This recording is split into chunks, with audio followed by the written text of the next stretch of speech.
நாளை தந்தபடினால் தேவாதி தேவனுக்கு நான் நன்றி செலுத்துகிறேன். விசேஷமாக ஆண்டவர் இந்த 2வது மாதத்தின் முதல் வாரத்தை அவருடைய சமூகத்திலே வந்து பாடி செபித்து துதித்து அவரை ஆராதிக்க ஆண்டவர் கொடுத்த கிருபைகளுக்காக இரக்கங்களுக்காக நான் நன்றி செலுத்துகிறேன். ஹல்லேலூயா, ஹல்லேலூயா. கடந்த வாரத்திலே எதை குறித்து நாம் தியானித்தோம், எதை குறித்து நம்ம வாசித்தோம், எதை குறித்து நாம் தெரிந்து கொண்டோம் என்று சொல்லி யாராவது ஒருத்தர் சொல்ல முடியுங்களா? எந்த காரியங்களை குறித்து நாம் கேட்டோம்னு சொல்லி, என்ன தலைப்பில் பேசினோம் என்று சொல்லி, எதை நாம் தெரிந்து கொள்ள வேண்டும் என்று சொல்லி ஒரு 3 காரியங்களை குறித்து ஆண்டவர் நம்மோடு கடந்த வாரங்களிலே பேசினார். அல்லேலூயா. நம் வாழ்க்கையில எதை நாம் தெரிந்து கொள்ள வேண்டும் என்று சொல்லி ஆண்டவர் ஒரு 3 காரியத்தை கடந்த வாரத்தில் சொல்லினார். அந்த காரியத்தில் முதலாவது காரியம் நினைப்பூட்டி நான் அதற்கு பின்பாக இந்த வாரத்தினுடைய அதனுடைய 2ஆம் பாகத்தை இன்றைக்கு நான் பேச ஆண்டவர் நமக்கு ஏவி இருக்கிறார். முதலாவது காரியம், நமக்கு தெரிந்து கொள்ள வேண்டிய காரியம் முதலாவது ஜீவனா அல்ல மரணமா என்று சொல்லி நாம் கேட்டோம். 2வது காரியம், கர்த்தருக்கு பயப்படுதலா இல்ல மனுஷனுக்கு பயப்பட வேண்டுமா என்று சொல்லி ஆண்டவர் நம்மோடு பேசினார். 3வது காரியம், தேவ ஜனங்களோடு நாம் சகிக்க வேண்டிய துன்பங்களா இல்ல உலக ஜனங்களோடு அநித்தியமான பாவ சந்தோஷங்களா என்று சொல்லி ஆண்டவர் இந்த 3 காரியங்களை நம்மோடு திட்டமும் தெளிவுமாய் கடந்த வாரங்களில் பேசினார். ஹல்லேலூயா, ஹல்லேலூயா. நிச்சயமாகவே அந்த வார்த்தைகள், கடந்த வாரத்தின் வார்த்தைகள் நமக்கு ஆசீர்வாதமாய் இருந்தது. ஒருவேளை இந்த கடந்த வாரம் வசனங்களை நீங்க தவறி இருப்பீர்கள்னால், நீங்க மறந்து போயிருப்பீர்கள்னால், ஒரு விஷயம் மறுபடியும் நம்முடைய யூடியூப் சேனல் ஜீசஸ் ரிவைவ் மினிஸ்ட்ரியில நாங்கள் அதை அப்லோட் பண்ணியிருக்கிறோம். கடந்த வாரத்தில் நடந்ததான காரியத்தை நீங்க கேட்டீங்கன்னா இந்த வாரம் உங்களுக்கு எளிதாக இருக்கும். கடந்த வாரத்தை நீங்க கேட்காதுன்னா இந்த வாரம் கொஞ்சம் கஷ்டமாக தான் இருக்கும். அதனால முதலாவது அந்த காரியத்தை நீங்க கேட்டுட்டு அடுத்து இந்த காரியங்களை நீங்க கேட்கும் பொழுது உங்களுக்கு இன்னும் ஈஸியாக இருக்கும். ஹல்லேலூயா, ஹல்லேலூயா. தேவனுடைய நாமம் மகிமைப்படுவதாக. இன்றைக்கும் 4, 5, 6, 7 4 காரியங்களை நாம இன்னைக்கு பார்க்க போறோம். எதை நம்முடைய வாழ்க்கையில தெரிந்து கொள்ள வேண்டும்? பாகம் 2. முதலாவது காரியம், லூக்கா எழுதின சுவிசேஷ புத்தகம் 10ஆம் அதிகாரம் அதனுடைய 42ஆம் வசனத்தை நாம் வாசிக்க கேட்கலாம். லூக்கா எழுதின சுவிசேஷ புத்தகம் 10ஆம் அதிகாரம் அதனுடைய 42ஆம் வசனத்தை நாம் வாசிக்க கேட்போம். தேவையானது ஒன்றே, மரியாள் தன்னை விட்டு எடுபடாத நல்ல பங்கை தெரிந்து கொண்டான் என்றார். ஹல்லேலூயா. இந்த வசனங்களை ஒரு 2 வாரங்களுக்கு முன்பாக ஆண்டவர் நமக்கு உபவாச நாளிலே ஆண்டவர் நம்மோடு பேசினார். இன்றைக்கும் இந்த காரியத்தை, ஒரு சில காரியங்களை நமக்கு ஆண்டவர் புதிதாக கற்றுத் தருவார் என்று சொல்லி நான் விசுவாசிக்கிறேன். நமக்கு எல்லாருக்கும் தெரிந்ததான காரியம், ஆண்டவர் எங்க போகிறார்? மார்த்தாளுடைய வீட்டிற்கு போகிறார். அங்கே மார்த்தாள், மரியாள் என்ற 2 பேர்கள் இருக்கிறாங்க. அங்கே மார்த்தாள் என்ற ஒருவர் அவன் என்ன பண்ணுகிறார்? ஆண்டவருக்கு தேவையான காரியங்கள் எல்லாவற்றையும் ஆயத்தம் பண்ணி கொண்டிருக்கிறார். ஆனால் மரியாளோ என்ன பண்ணுகிறார்? தேவனுடைய பாதத்தில் உட்கார்ந்து கொண்டு, தேவனுடைய சமூகத்தில் உட்கார்ந்து கொண்டு, அவரையே பார்த்து கொண்டு, அவரையே அவர் சொல்லுகிற காரியங்களை கேட்டுக்கொண்டு, அவர் சொல்லுகிறதான சத்திய வசனங்களை என்ன பண்ணி கொண்டிருக்கிறார்? கேட்டுக்கொண்டிருக்கிறார். இதையெல்லாம் பார்த்து மாத்தா சொல்ற, ஆண்டவரே நான் இங்க கஷ்டப்பட்டுட்டு உங்களுக்காக எல்லாத்தையும் ஆயத்தம் பண்ணி கொண்டிருக்கிறேன். ஆனால் மரியாளோ உங்களுடைய பாதத்தில் உட்கார்ந்து கொண்டிருக்கிறார். அவளை எனக்கு என்ன பண்ணுங்க? உதவி செய்கிறதற்கு என்ன பண்ணுங்க? அனுப்புங்க அப்படின்னு சொல்லி என்ன பண்றா? ஏசப்பா கிட்ட அவள் சொல்லுகிறா.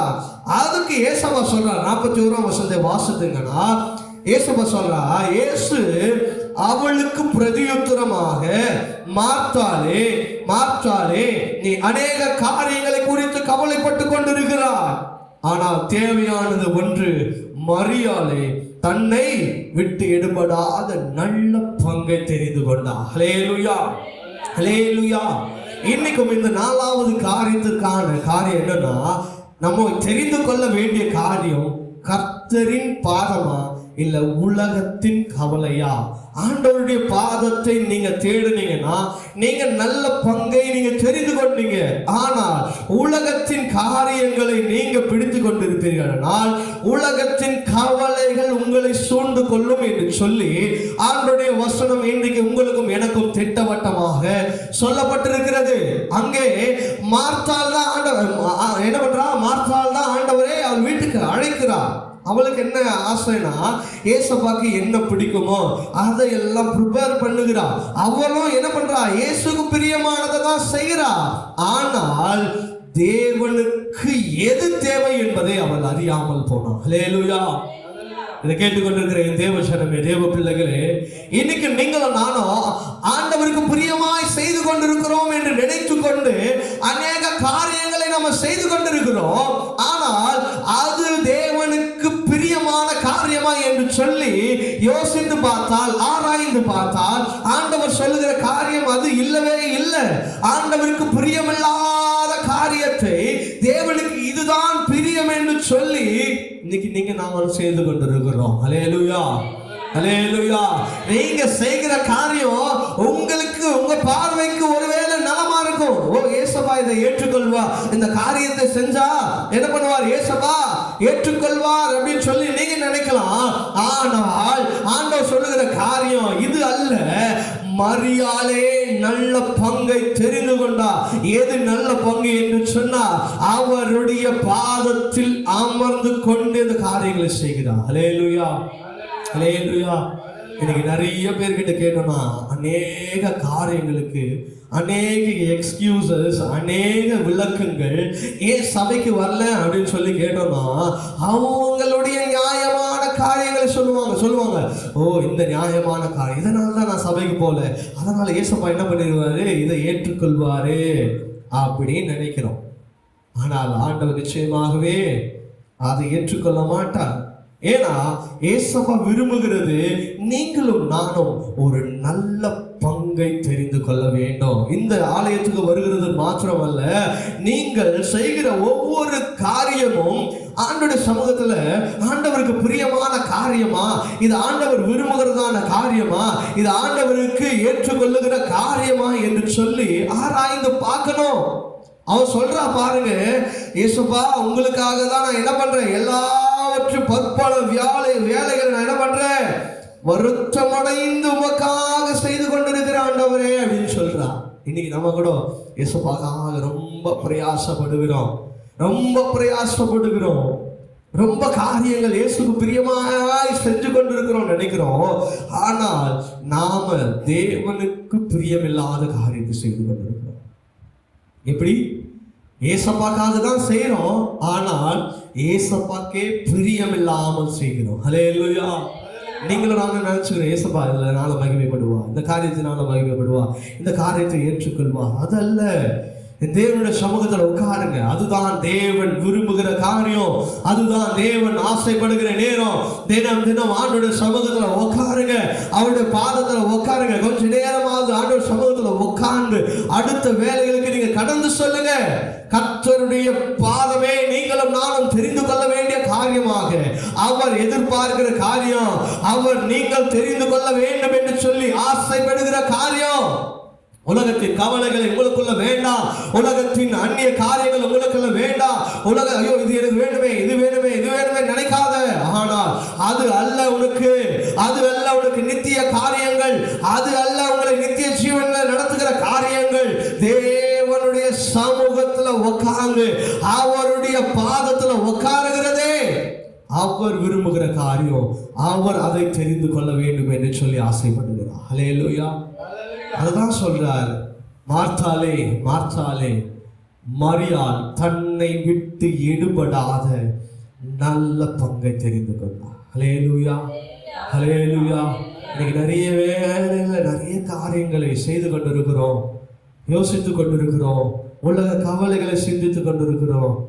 ஆண்டவர் அதை உங்களை பார்த்து சொல்ற, மகனே நீ எதுக்கு இதெல்லாம் தேவையில்லாம யோசிக்கிற? இந்த காரியம் எல்லாம் உலகத்தின் காரியம், இதெல்லாம் உனக்கு பிரியமில்லாத காரியம். உன்னை விட்டு எடுபடாத நல்ல பங்கை தெரிந்து கொள். ஹல்லேலூயா. அந்த நல்ல பங்கை நீங்க தெரிந்து கொள்ள வேண்டும் என்று சொன்னா ஆண்டவராக இயேசு கிறிஸ்து நம்முடைய தகப்பன் அவர் நமக்காக ஜீவித்து நமக்காக மனிதனாய் இந்த உலகத்துல வந்து தன் ஜீவனை கொடுத்து 3ஆம் நாள் உயிர்த்தெழுந்த அந்த இயேசு கிறிஸ்துவனுடைய பாதத்துல நீங்களும் நானும் உட்கார வேண்டும் என்று சொல்லிதான் ஆண்டவர் ஆசைப்படுகிறார். ஹல்லேலூயா, ஹல்லேலூயா. இஷ்டத்தின்படி செய்யாமல் தேவ சித்தம் செய்து நல்ல பங்கை தெரிந்து கொள்வோம். ஹல்லேலூயா, ஹல்லேலூயா. உங்க இஷ்டத்தின்படி செய்கிறதெல்லாம் ஆண்டவர் அங்கீகரிக்கவே மாட்டார். ஆண்டவரே, இது உமக்காக தானப்பா செஞ்சேன். இல்ல இல்ல இல்ல மகளே, நீ உன் இஷ்டத்தின்படி செஞ்சிருக்கிற. என் தேவ சத்தியத்தின்படி செய்வாயானால் நல்ல பங்கை நீங்க தெரிந்து கொள்ள முடியும். ஹல்லேலூயா, ஹல்லேலூயா. 4வது காரியம், கர்த்தரின் பாதமா இல்ல உலகத்தின் கவலையா என்று சொல்லி நீங்கள் உங்களை நல்ல பங்கை தெரிந்து கொள்ள வேண்டும் என்று சொன்னால் எதை நீங்கள் சூஸ் பண்ண வேண்டும் என்று சொல்லி உங்களுக்கு தெரிந்திருக்கும். கர்த்தர் பெரிய காரியங்களை செய்வார். 5வது காரியம் எடுத்து வாசிக்கலாம். சங்கீதங்களின் புஸ்தகம் 27ஆம் அதிகாரம், சங்கீதம் 27 அதனுடைய 4ஆம் வசனத்தை வாசிக்கலாம். சங்கீதம் 27 அதனுடைய 4ஆம் வசனம். கேட்டு அதையே நாடுவேன், நான் கர்த்தருடைய மகிமையை பார்க்கும்படியாகவும் அவருடைய ஆலயத்தில் ஆராய்ச்சி செய்யும்படியாகவும் நான் என் ஜீவனுள்ள நாளெல்லாம் கர்த்தருடைய ஆலயத்தில் தங்கியிருப்பதையே நாடுவேன். ஹல்லேலூயா, ஹல்லேலூயா. 5வது காரியம் ஆண்டவர் பேசுகிறார். நீ எதை தெரிந்து கொள்ள போகிறாய்? எதை தெரிந்து கொள்ள ஆசைப்படுகிறாய்? தேவனுடைய ஆலயமா இல்ல ஆகாமியரின் கூடாரமா? நீங்கள் எதை தெரிந்து கொள்ள விரும்புகிறீர்கள்? தேவனுடைய ஆலயத்தை தெரிந்து கொள்ள வேண்டும் என்று சொல்லி ஆசைப்படுகிறீங்களா, இல்ல ஆகாமியரின் கூடாரங்களை தெரிந்து கொள்ள வேண்டும் என்று சொல்லி ஆசைப்படுகிறீங்களா?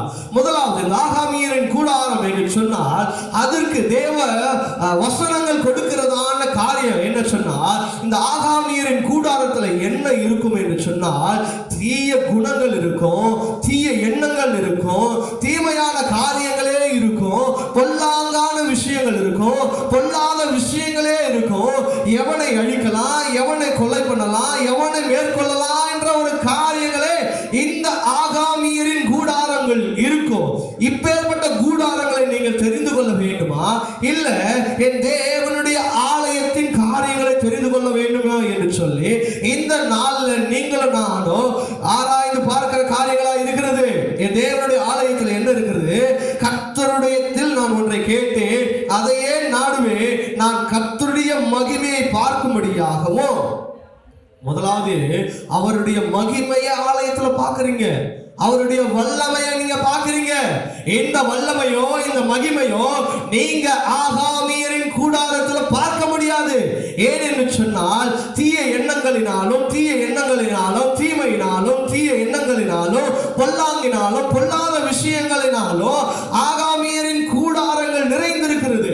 இந்த ஆகாமியரின் கூடாரங்களை நீங்க தெரிந்து கொள்வீர்களானால் இப்பேற்பட்ட குணாதிசயங்கள் உங்களுக்குள்ள வரும். பொல்லாங்கான விஷயம், பொல்லாத விஷயம், அடுத்தவங்களை குறை சொல்லுகிறது, அடுத்தவங்களை எதிர்த்து பேசுகிறது, அடுத்தவங்களை விரோதமாய் பேசுகிறது, அடுத்தவர்களை தீய வார்த்தைகளினால் பேசுகிறது, கெட்ட வார்த்தைகளினால் பேசுகிறது, அருவருப்பான வார்த்தைகளினால் பேசுகிறது, அடுத்தவர்களை துன்பப்படுத்துகிறது, அநேகருக்கு கெடுதல் செய்கிறது, அடுத்தவர்களை அடிக்கிறது, உதைக்கிறது, கொலை செய்கிறது, விபச்சாரம் செய்கிறது. எல்லா காரியங்களும் இந்த ஆகாமியரின் கூடாரங்களிலே இருக்கும். ஆனால் நீங்களோ தேவனுடைய ஆலயத்தை தெரிந்து கொள்வீர்களா? இந்த ஆலயத்தில் என்ன இருக்கும் என்று சொன்னா மகிமை இருக்கும். அங்க மகிமையை பார்க்க முடியும். அங்க நீங்க ஆலயத்துல அவருடைய வார்த்தைகளை ஆராய்ச்சி செய்கிறவர்களாக அந்த இடத்துல உங்களுக்கு ஜீவன் உண்டாக, நன்மை உண்டாக, நல்ல பங்கை நீங்கள் தெரிந்து கொள்ளுகிற காரியங்களை நீங்க ஆலயத்துல பார்க்க முடியும். ஹல்லேலூயா, ஹல்லேலூயா, ஹல்லேலூயா. நீங்க யோசிங்க, நான் எதை சூஸ் பண்ணணும்? தேவனுடைய ஆலயமா இல்ல ஆகாமியரின் கூடாரமா? ஆகாமியரின் கூடாரத்துக்குள் நீங்க ஒருவேளை வாசம் செய்து கொண்டிருப்பீங்கன்னா அடுத்தவங்களுக்கு விரோதமாய் பேசிக்கொண்டு, அடுத்தவங்களை எரிச்சல் மூட்டுகிற குணங்களை வைத்துக்கொண்டு, அடுத்தவங்களை தீய எண்ணங்களினால் பேசிக்கொண்டு, அநேகரை என்ன பண்ணி அருவறுத்து கொண்டு, அநேகரை உங்களிடத்துல சேர்க்காம அவங்களை தள்ளி விடுகிற காரியம் இதெல்லாம் என்ன தெரியுமா? ஆகாமியரின் கூடாரம். கூடாரம் என்று சொன்னா ஒரு எல்லாரும் சேர்ந்து இருக்கிற இடம். அப்போ நீங்க ஆலயம், இந்த ஆலயத்துல எல்லாரும் என்ன பண்ணிருக்கிறோம்? கூடி இருக்கிறோம். இது ஒரு கூடாரம். நாம எப்படி இங்க ஒற்றுமையா இருக்கிறோமோ அப்பேற்பட்ட காரியங்கள் உங்கள் உள்ளத்துல ஆலயத்தினால் நீங்கள் நிறைந்திருக்கணும். நீங்க இந்த ஆலயத்துல எப்படி ஒற்றுமையா இருக்கிறீங்களோ, சந்தோஷமா இருக்கிறீங்களோ, சமாதானமா இருக்கிறீங்களோ, அப்படிதான் இந்த ஆலயம் விட்டு நீங்க கடந்து போகும் போதும் இருக்கணும். ஆனால் ஒருவேளை இந்த காரியங்கள் உங்களுக்குள்ள இருக்குது அப்படின்னு சொன்னா, ஒருவேளை நீங்க யோசித்துக் கொள்ள வேண்டும், எனக்குள்ள என்ன சுபாவம் இல்லை, ஆலயம் என்ற ஒரு சுபாவம் எனக்குள்ள இல்லை. ஏன்னா சொல்ல, நீங்களே இந்த ஆலயம் என்று சொல்றா, இந்த ஆலயத்தின் காரியங்கள் உங்களுக்குள்ள இல்லைன்னா அந்த ஆலயம் இல்லாத இடத்துல என்ன ஆயிடும் சொன்னா, இந்த ஆகாமியரின் கூடாரம் உங்களுக்குள்ள வந்துடும். இந்த ஆகாமியரின் கூடாரம் உனக்குள்ள வந்துருச்சுன்னா நீ என்ன பண்ண மாட்டேன்? அடுத்தவங்களை நேசிக்க மாட்டேன், அடுத்தவங்களோடு சிரிச்சு பேச மாட்டேன், எப்போ பார்த்தாலும் அவங்கள பார்த்தா முறைச்சிட்டே இருப்பேன். பொல்லாதமான காரியம், பொல்லாங்கான விஷயம், தீமையான விஷயம், தீமையான காரியம், அவங்கள எப்படியாவது விழுத்தலாமா, அவங்கள எப்படி விட தள்ளலாம், எப்படி கீழே தள்ளிடலாம், இந்த காரியங்கள் தான் உங்களுக்கு இருக்கும். ஒருவேளை அடுத்தவங்களை குறித்து இந்த ஆகாமியரின் காரியங்கள் உங்களுக்குள்ள இருக்குமானால் இன்றைக்கு ஆண்டவர் தேவ சமூகத்தை ஒப்பு கொடுத்துருங்க. ஏசப்பா, இந்த ஆகாமியரின் கூடாரம் எனக்குள்ள என்ன பண்ணக்கூடாது? காணப்படவே கூடாது. நான் தேவனுடைய ஆலயமாய் மாற்றப்படணும். ஹல்லேலூயா, ஹல்லேலூயா, ஹல்லேலூயா. நீங்க வேதத்துல வாசித்து பார்த்தீங்கன்னா 1 சாமுவேல் 24ஆம் அதிகாரம் 12 மற்றும் 13ஆம் வசனம் நீங்க வாசித்து பார்த்தீங்கன்னா, வசனம் வாசிக்க வேண்டாம், நமக்கு நேரம் இல்லை. அங்கே தாவீது சவுலை கொலை செய்கிறதற்கு எல்லா ஆப்பர்ச்சுனிட்டி யாருக்கு இருக்குது? தாவீதுக்கு இருக்குது. ஆனால் தாவீது என்ன பண்ண மாட்டேங்கிறான்? அவனை கொலை செய்யல. ஏன்னா அவனுக்குள்ள இருக்கிறது அந்த ஆலயத்தின் குணமை தவிர ஆகாமியரின் குணம் அவனுக்குள்ள இல்லை. அந்த ஆலயத்தின் கூடாரம் அவனுக்குள்ள இருக்கிறதே தவிர ஆகாமியரின் கூடாரம் அவனுக்குள்ள இல்லை. அவனை கொலை செய்யலாம்னு சொல்லி துரத்தினவனே, இவனுக்கு கொலை செய்கிறதுக்கு எல்லா வாய்ப்புகள் கிடைத்தும் தாவீது என்ன பண்ணல? சவுலை கொலை பண்ணல. ஏன்னா அவனுக்குள்ள இருக்கிறது தேவ சுபாவம், தேவனுடைய காரியம். உங்களுக்குள்ளும் எனக்குள்ளும் தேவனுடைய காரியங்கள், தேவனுடைய ஆலயத்தின் காரியங்கள் உங்களுக்குள்ள எனக்கும் இருக்குமானா இந்த ஆகாமியரின் கூடாரம் உனக்கு கிட்டவே வராது, உன் கிட்டவே நெருங்காது, உன்னை விட்டு தூரம் ஓடிடும். ஆனால் நீ தேவனுடைய ஆலயத்தை நாடாமலோ, தேவனுடைய ஆலயத்தின் சுபாவம் உனக்குள்ள இல்லாமல் போனா இந்த ஆகாமியரின் கூடாரம் கொஞ்சம் கொஞ்சமா உள்ள வந்து வந்து வந்து உன்னை என்ன பண்ணிடும்? முழுமையாக ஆட்கொண்டு விடும். ஆகாமியரின் கூடாரத்திற்கு என்ன பண்ணாதீங்க? உங்களை ஒப்பு கொடுத்துடாதீங்க. அதே அதிகாரத்துல 20ஆம் வசனத்துல சவுல் சொல்லுவான் தாவீதை பார்த்து, நீ ஒரு நாள் இந்த இஸ்ரவேல் தேசத்தை ஆளுவாய் என்று சொன்னான். ஹல்லேலூயா. எவனை கொலை செய்ய அவனை விலக்கி காத்தானோ அவனே சொல்றான், நீ ஒரு நாள் ஆண்டவருடைய கரத்துல உயர்வாய். ஹல்லேலூயா. உனக்குள்ள இந்த ஆகாமியரின் கூடாரத்துக்கு நீங்க விலகிட்டீங்கன்னா தேவன் உங்களை உயர்த்துகிறதற்கு அவர் என்ன பண்றாரா? மேன்மை உள்ளவராய் இருக்கிறார். ஒருவேளை அவன் தாவீது என்ன பண்ணியிருந்தானா? அவனை கொலை செய்திருந்தானா? அவனுக்குள்ள அநேக காரியங்கள் வந்திருக்கும். அநேகருக்குள்ள ஐயோ நான் சவுலை கொண்டுட்டேனே அப்படின்ற ஒரு காரியம் அவனுக்குள்ள இருக்கும். ஆனால் அப்படி இல்லாமல் அவன் என்ன பண்ணா? அவன் தேவனால் அபிஷேகம் பண்ணவன். சவுலோ தீர்க்கதரிசினால் அபிஷேகம் பண்ணப்பட்டவன். அவன் மேல என்ன பண்ணக்கூடாது? என் கையை போடக்கூடாதுன்னு சொல்லி அவன் தன்னை விலக்கி காத்ததுக்கு போல நீங்களும் நானும் அநேக காரியங்களுக்கு, அநேக பாவ சுபாவங்களுக்கு, அநேக பொல்லாங்குக்கு, அநேக தீமை வழிகளுக்கு, தீமையான விஷயங்களுக்கு விலகி நம்மை காத்துக்கொள்ளும் பொழுது எப்படி தாவீதை ஆண்டவர் உயர்த்தினாரோ அப்படியாக உங்களையும் என்னையும் உயர்த்துவார். ஹல்லேலூயா.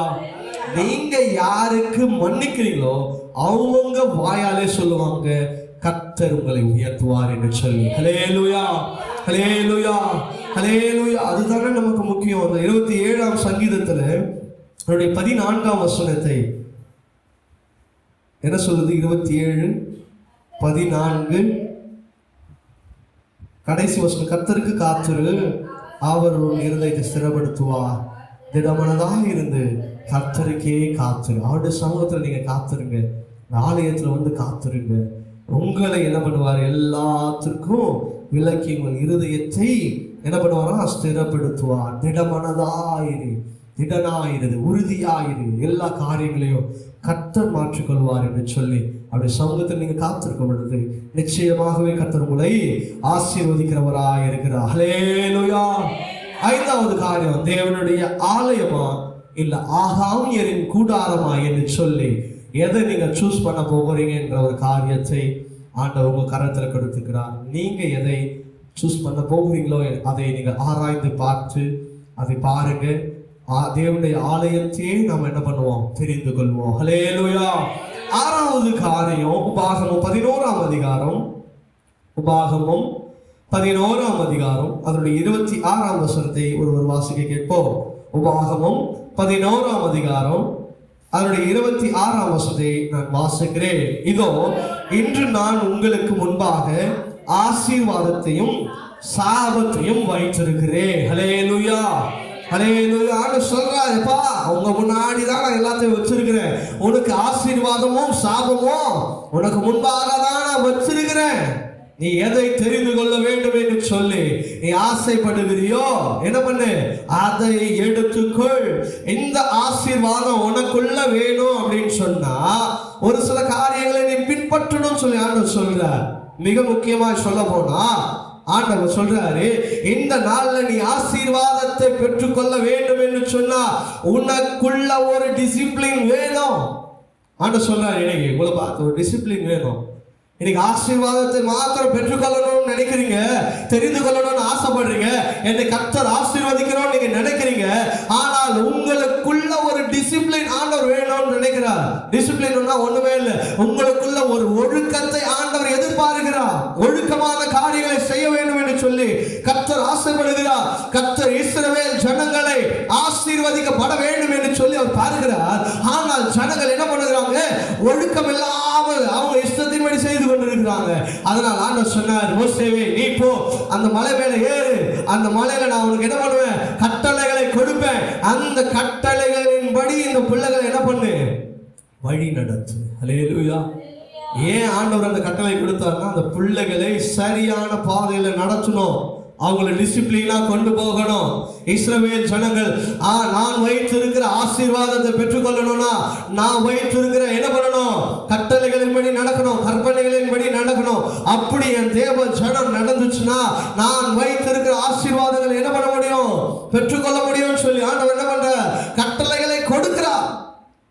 அப்படியாவது என் பிள்ளைகளுக்கு என்ன வரணும்? ஒழுக்கமான காரியங்கள். உங்களை ஆராய்ந்து பாருங்க. எவைகளில் எல்லாம் நம்ம ஆண்டவருக்கு பிரியமுள்ளவர்களாக இருக்கிறோம், என்ன காரியங்கள் எல்லாம் நாம் சரியா இருக்கிறோம், எந்தெந்த காரியங்களில் நம்ம சரியாய் வாழ்கிறோம், ஆசீர்வாதங்களை பெற்றுக்கொள்ளுகிறோம். ஆண்டவர் ஒருவேளை சாபமான காரியங்களை தெரிந்து கொள்ளுகிறோமா?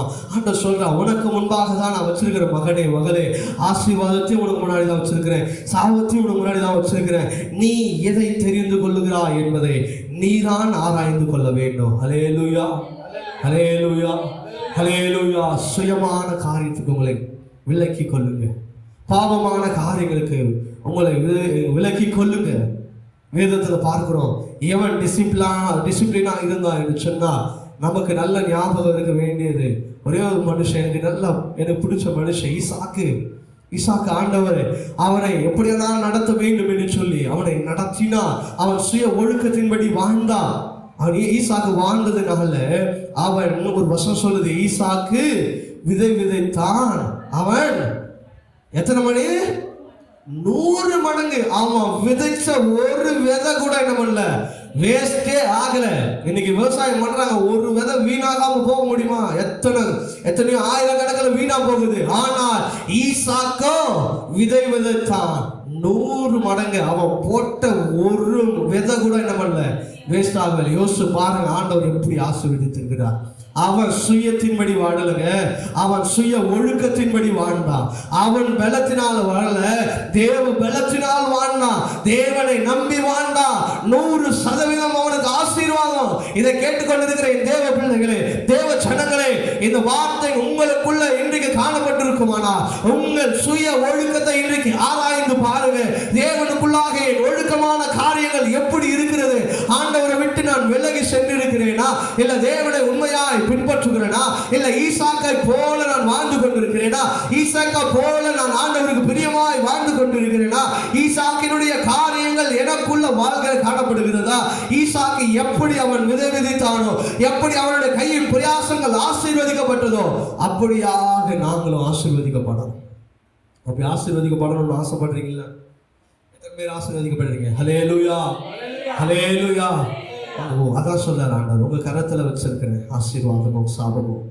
நீ உண்மையான ஒழுக்கத்தின்படி வாழ்ந்தனா நீ ஆசீர்வாதத்தை பெற்றுக்கொள்ள முடியும். ஹல்லேலூயா, ஹல்லேலூயா.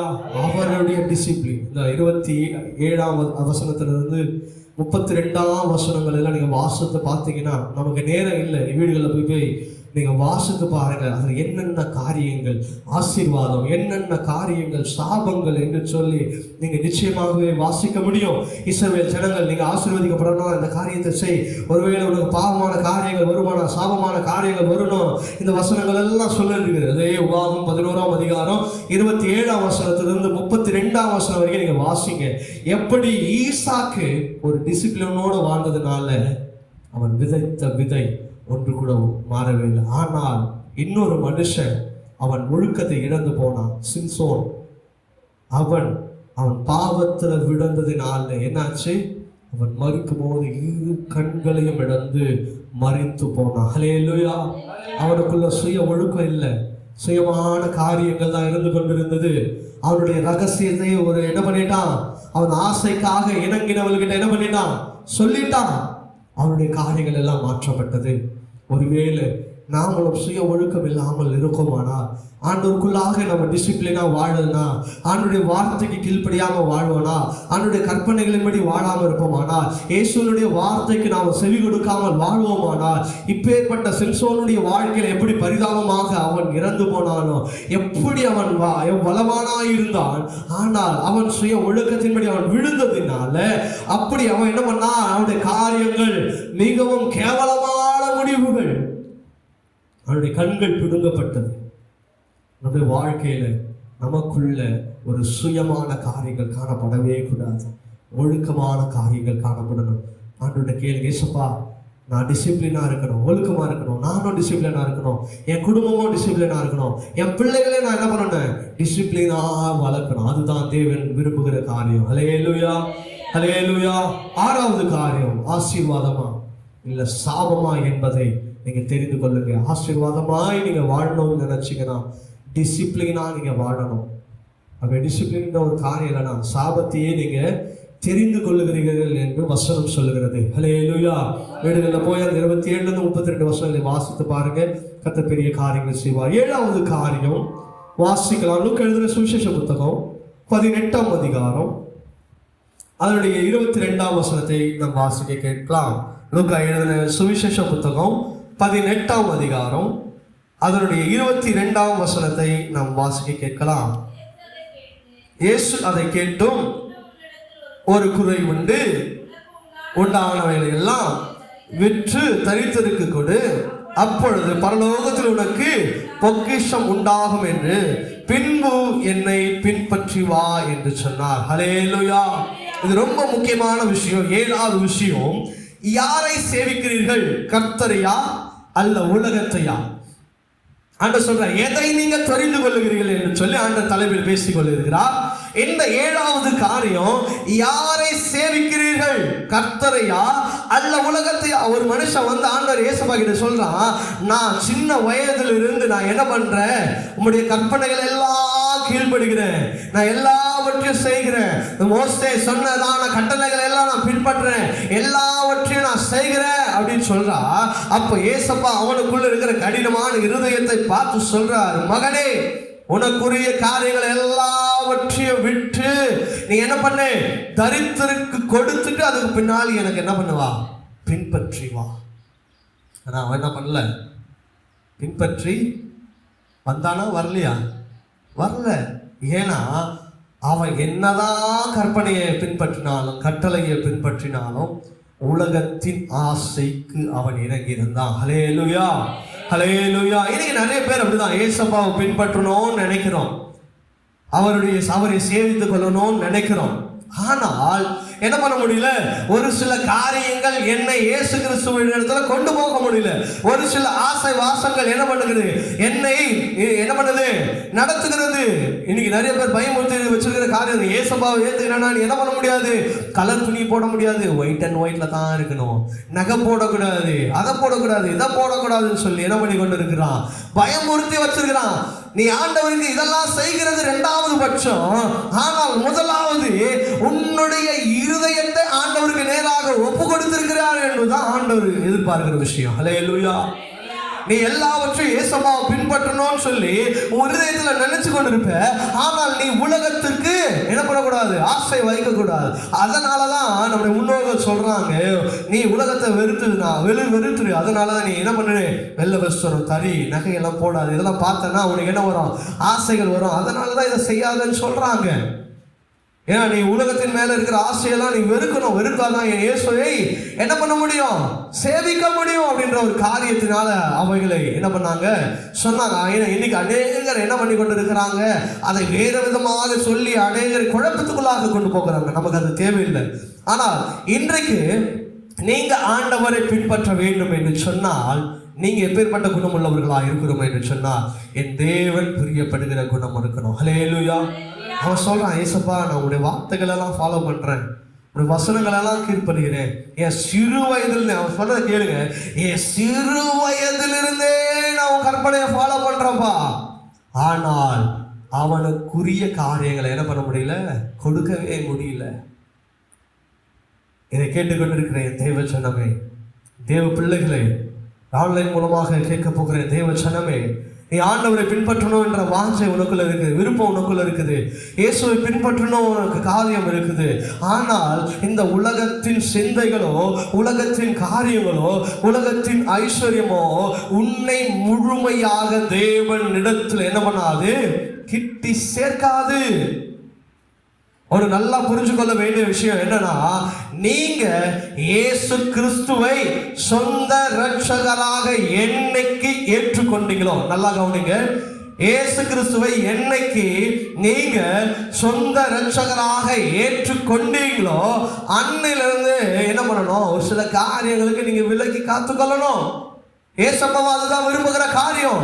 என்னைக்கு நீ இயேசு கிறிஸ்துவை சொந்த இரட்சகராக நீ ஏற்றுக்கொண்டையோ, உன் வாழ்க்கையில என்ன பண்ணக்கூடாது, நாள் பார்க்க கூடாது, கிழமைகளை பார்க்க கூடாது, சடங்கு சஞ்சராதங்களை பார்க்க கூடாது, அந்த நியாய கேடுகான விஷயங்களுக்கு நீங்க பின்னடக்க கூடாது. இன்னைக்கு தேவனுடைய பிள்ளைகள் என்ன சொல்றாங்க, இன்னைக்கு நிறைய பேர் உலகத்தின் ஜனங்கள் இருக்கிறாங்களோ இல்லையோ, தேவனுடைய பிள்ளைகள் சொல்லுகிறது தான், செவ்வாய்க்கிழமை இந்த காரியத்தை செய்யக்கூடாது, வெள்ளிக்கிழமை இதை செய்யக்கூடாது, சனிக்கிழமை அந்த காரியத்தை செய்யக்கூடாது, சனிக்கிழமையில் என்ன பண்ணக்கூடாது, நல்ல காரியங்களை செய்யக்கூடாது. அல்ல, இதெல்லாம் தேவனுக்கு பிரியமில்லாத விஷயம். எங்கேயாவது இயேசு கிறிஸ்து பைபிள் வந்து சொல்லியிருக்கிறாரா? என்னைக்காவது இந்த பைபிளில் ஏதாவது இயேசு கிறிஸ்து பேர்பட்ட காரியங்களை செய்து சொல்லியிருக்கிறாரா? இதை பின்பற்றுங்கன்னு சொல்லியிருக்கிறாரா? இல்லவே இல்லை. இதை தான் ஆண்டவர் திட்டமும் தெளிவாக சொல்லுகிறார். நீ இயேசு கிறிஸ்துவை என்னைக்கு சேவிக்கணும்னு சொல்லி உன் வாழ்க்கையில நீ ஏற்றுக்கொண்டியோ அன்னையிலிருந்து எல்லா நாளும் ஒண்ணு, எல்லா மாசமும் ஒண்ணு, எல்லாருமே ஒண்ணு. ஏழை பணக்காரன் என்னதில்லை, அவன் கீழே இருக்கிறவன், மேல இருக்கிறவன், தாண்டவன், பெரியவன், ஒண்ணுமே உண்டி பார்க்க கூடாது. எந்த காரியங்களும் உங்களுக்குள்ள வரக்கூடாது. ஜோசியமான காரியங்களோ, எந்த மந்திரவாதியோ, எந்த சூனியம் செய்யறவனையோ நீ என்ன பண்ணக்கூடாது, நாடக்கூடாது. ஏன் என்று சொன்னா, நீ யாரை சேவிக்க தெரிந்து கொண்டிருக்கிறாய் என்று சொன்னா, இந்த அண்ட சராசரங்களை உண்டாக்கின என் ஆண்டவராக இயேசு கிறிஸ்து ஒவ்வொரு நாளும் அவர் உருவாக்கி இருக்கிறார். செவ்வாய்க்கிழமையும் அவர் தான் உருவாக்கி இருக்கிறார், வெள்ளிக்கிழமையும் அவர் தான் உருவாக்கி இருக்கிறார், சனிக்கிழமையும் அவர் தான் உருவாக்கி இருக்கிறார், ஒவ்வொரு மனுஷனையும் உருவாக்கி இருக்கிறார் இல்லையா? என்னைக்கோ ஒரு நாள் நான் உங்களுக்கு சொல்லியிருந்தேன் இல்லையா, வெள்ளிக்கிழமையா பைபிள் ஸ்டடி இல்லையான்னு தெரியல, பூனை குறுக்க போயிட்டா ஐயோ குறுக்க போயிடுச்சு அப்படின்னு சொல்லிக்கிறோம் இல்லையா? இந்த காரியங்கள்லாம் நமக்குள்ள வரக்கூடாது. இந்த மாதிரியான விசுவாசத்துக்கு கேடான விஷயங்களை நமக்குள்ள வாழக்கூடாது. ஏன்னா நாம யாரை சேவிக்கிறோம் என்று சொல்லி தெரிந்து கொள்ள வேண்டும் என்று சொல்லி ஆண்டவர் விரும்புகிறார்னா, அவரை சேவிக்க வேண்டும், கர்த்தரை சேவிக்க வேண்டும். ஆனால் இப்பேற்பட்ட காரியங்களை நீங்க ஒருவேளை உங்க வாழ்க்கையில வச்சுட்டு இருந்தீங்கன்னா, நீங்க யாரை சேவிக்கிறீங்கன்னு அர்த்தம், உலகத்தை, உலகத்தை நேசிக்கிறீங்க, உலகத்தில வாழ்றீங்க, உலகத்தின் நன்மைகளை நீங்க நேசித்துக் கொண்டிருக்கிறீங்க என்று அர்த்தம். ஆனா இதற்கு மாறாக நீ இயேசு கிறிஸ்துவை பின்பற்றுவாயானா இந்த காரியங்கள் ஒன்றும் வாழ்க்கையில வரக்கூடாது. இயேசுவை ஏற்றுக்கொண்ட பிறகு ஒரு நியாயக்கேடான விஷயங்கள் உங்க வாழ்க்கையில வரக்கூடாது. நல்லா புரிஞ்சுக்கோங்க. இயேசுவை ஏற்றுக்கொண்ட பிறகு இப்பேற்பட்ட காரியங்கள் ஒருவேளை இதுவரைக்கும் உங்க வாழ்க்கையில் இருந்திருக்கலாம். ஆனால் இந்த சத்தியங்கள் உங்களுடைய காதுகளை கேட்டுட்ட பிறகு, இப்பேற்பட்ட சத்தியங்கள் உங்களுடைய வாழ்க்கையில வந்த பிறகு, இனி இந்த நியாயக்கேடான விஷயங்களை நீங்க அனுபவிக்கவும் கூடாது, நீங்க செய்யவும் கூடாது. உலகம் செய்யும். ஏன்னா அவன் உலகத்தை பின்பற்றி கொண்டிருக்கிறவன். ஆனால் நீங்கள் தேவனை பின்பற்றவர்களா இருக்கணும். ஹல்லேலூயா. 18 அதனுடைய 21ஆம் வசனத்தை வாசிக்கலாமா? லூக்கா எழுதின சுவிசேஷம் புத்தகம் 18ஆம் அதிகாரம் அதனுடைய 21ஆம் வசனம். என் சிறு வயது முதல் என்ன பண்ணுகிறேன்? நீ எல்லாவற்றையும் பின்பற்றலாம். அவனுடைய வார்த்தையை எல்லாவற்றையும் பின்பற்றலாம். ஆனால் உனக்குள்ள ஒரு நியாயக்கேடான விஷயம் நீ ஃபாலோ பண்ணதை எல்லாத்தையும் கெடுத்துடும். ஹல்லேலூயா, ஹல்லேலூயா. நீ நல்லா பாட்டு பாடலாம், நல்லா வசனம் வாசிக்கலாம், நல்லா செபிக்கலாம், நல்லா துதிக்கலாம், எல்லா தேவனுக்கு பிரியமான காரியங்கள் எல்லாம் செய்யலாம். ஆனால் ஒரே ஒரு நியாயக்கேடான விஷயம் எல்லாவற்றையும் கெடுத்து விடும். ஹல்லேலூயா. அதனால நல்லா ஆராய்ச்சி பார்த்துக்கோங்க. உங்கள் இருதயத்தை யாருக்காக சேவிக்க நீங்க ஒப்பு கொடுத்துருக்கிறீங்க? கர்த்தரையா? இல்லை என்ன பண்றீங்க? உலகத்தையா? நீங்க என்ன பண்ணணும்? ஏசப்பாவை பின்பற்றவர்களா இருக்கணும். ஏசப்பாவை ஃபாலோ பண்றதுன்னா ஒண்ணுமே இல்லை, அவர் கற்றுக் கொடுத்த காரியங்களை நாம பின்பற்றுகிறது. ஹல்லேலூயா. ஏசப்பா நம்மளை பின்பற்றேன், ஏசப்பா நீங்க சொல்றதை செய்யறேன், ஏசப்பா உங்களுக்கு தெரிந்து கொண்டு இருக்கிறேன், அதெல்லாம் நல்லதுதான். ஆனா ஏசப்பா உங்க வாழ்க்கையில சொன்ன காரியங்களை நீங்க பின்பற்றினீங்கன்னா தான், ஏசப்பாவுடைய வார்த்தைகளை நீங்க பின்பற்றினீங்கன்னா தான், ஏசப்பா சொன்ன வார்த்தைகளுக்கு நீங்க செய்கிறீங்கன்னா தான் ஏசப்பாவை நீங்க உண்மையாய் பின்தொடர்கிறீர்கள் என்று அர்த்தம். ஹல்லேலூயா. ஒருவேளை உலகத்தை நீங்க நேசித்தீங்கன்னா நிச்சயமாவே ஏசப்பாவை நேசிக்க முடியாது. இதுதான் உண்மை. உங்களுக்கு உலக ஸ்நேகம் வேணும், உலகத்தின் காரியம் வேணும்னா உண்மையாகவே ஏசப்பாவை நீங்க முழுமையாய் நேசிக்க முடியாது. இது உங்களுடைய நித்திய வாழ்க்கையை கெடுத்துவிடும். அப்போ உலகத்தை நீங்கள் வெறுக்க வேண்டும், இயேசுவை நேசிக்க வேண்டும். 7வது காரியம், யாரை சேவிக்கிறீர்கள்? கர்த்தரையா இல்லை உலகத்தையா என்று சொல்லி ஆராய்ந்து பாருங்க. இன்றைக்கு 4 காரியங்களை பார்த்தோம். எதை நாம் தெரிந்து கொண்டோம்? கர்த்தரின் பாதமா இல்லை உலகத்தின் கவலையா? தேவனுடைய ஆலயமா இல்லை ஆகாமியரின் கூடாரமா? ஆசீர்வாதமா அல்ல சாபமா? யாரை சேவிக்கிறோம்? கர்த்தரையா உலகத்தையா? இன்னைக்கு ஆராய்ந்து பாருங்க. கர்த்தர் உங்களோடு இடைவிடுவார். கர்த்தர் நாம் இந்த வார்த்தைகளை ஆசீர்வதிப்பார்.